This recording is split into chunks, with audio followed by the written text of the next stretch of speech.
আসসালামু আলাইকুম প্রিয় দর্শক, এটা দেখেন বাংলাদেশের মানুষ কি না পারে দেখেন তো। দেখেন তার গাড়ির সামনের গ্লাস ভাঙিয়ে যাও না গা, সুন্দর করে কাইম দিয়া সে নিজে গ্লাস বানায় নিছে।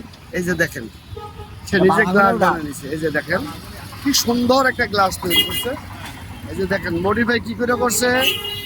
এই যে অটো অটো গাড়িটা হলো চায়না, আর এটা বাকি কাজটা করা হয়েছে বাংলাদেশে। এই যে দেখছেন, এই যে দেখছেন কাকা, আপনার বাড়ি কোন জায়গায়? সোনপুর। সোনপুর। এখান থেকে আপনি নিজে করছেন? নিজে করছেন। দেখছেন বাড়ি সোনপুর। গ্লাসটা দেখছেন না, গ্লাসটা একদম আপডেট একটা গ্লাস। দেখছেন কাম দিয়ে করছে কাকায়। কাকার আল্লাহ হাত দারাজ করো, ব্রেনটা ভালো। অ্যাক্সিডেন্ট যদি কারোর লোক হয়, ফোসা মশা লাগলেও তো জরিমানা লইতে পারবো, নিজের তেমন ক্ষতি হতো না। প্লাস্টিকের কাগজ দিয়া কাইম দিয়া সুন্দর করে বানাইছে।